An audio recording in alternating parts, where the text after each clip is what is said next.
না, আজকে যে পারচেজ কমিটির মিটিং হলো, প্রথমত আমরা অ্যাজ ইউজুয়াল আমরা সার আর এলএনজি এটা আমরা স্টেডি ফ্লো রাখার জন্য আমরা ইনশিওর করছি।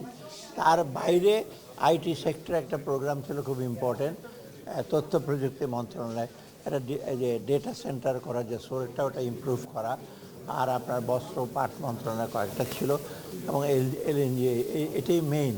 আজকে কোনো পণ্য সে ব্যাপারে আমাদের আলাপ করি নাই, চাল ডাল গম এগুলো নিয়ে না।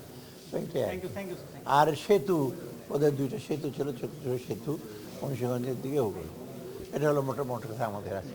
জলিল টেক্সটাইল মিলের জমিটা যেটা নিতে চাচ্ছে সেটা আমরা প্রপোজ করেছি যে আমরা ওই যে প্রতীকী মূল্যে দেব না, এখন থেকে প্রতীকী মূল্যটা অ্যাভয়েড করব।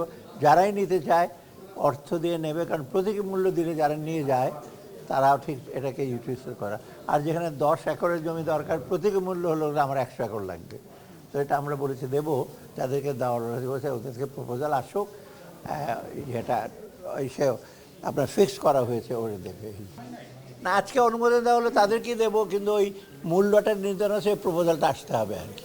এইটা আপনার এখন বশির সাহেব কালকে গেছেন, আরও আছে, ওই প্যাকেজটা নিয়ে গেছে যে কী কী কিনতে পারে, কী কী না সেটা আমি এখন বলবো না এটা।